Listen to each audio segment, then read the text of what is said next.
What do I need to know about switching my child from rear-facing to forward-facing in their convertible or all-in-one car seat? Hi, my name is Emily. I'm a child passenger safety technician. Let's talk about it.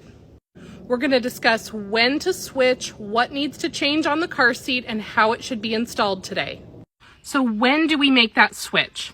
Wait until a bare minimum of age 2, but ideally wait until the child reaches the maximum weight or height limit for rear facing in that convertible or all-in-one seat.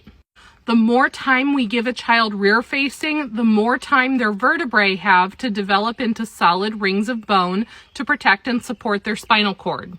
Most kids can rear face till somewhere between 3 and 4 years old, and some even longer. Now that we know when, let's look at what needs to change about your car seat when you switch to forward facing.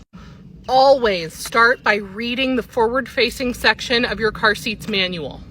Specific things to look for include how to adjust the recline, what the rules are for using the inserts, they often do need to be removed, which slot the crotch buckle strap should go in. Often we want it as close to the child as possible without being underneath them, but some seats do have more specific rules about which slot should be used for forward facing.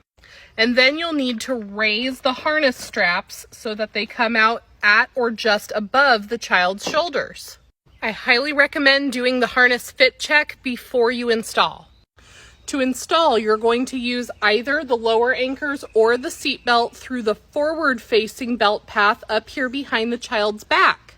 Remember that the lower anchors have a weight limit. Read your labels to find out what your weight limit is and switch to a seat belt installation once your child hits that weight limit, or just install with the seat belt to begin with so you don't have to worry about it.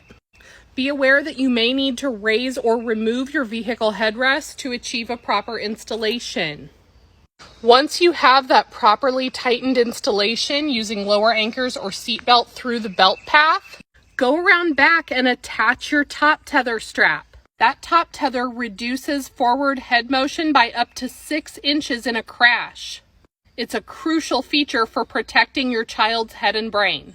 Use the lower anchors and the top tether or the seat belt and the top tether, but always top tether those forward-facing harnessed car seats. Once you're installed, same good harnessing concepts apply. Slack removed around the hips, taut up the front, passing the pinch test at the child's shoulders, and chest clip at armpit level. So there's the when, what, and how of turning your child to forward-facing. I hope that information helps somebody out. Always read and follow your car seat and vehicle owner's manuals and get help from a CPST if you have questions.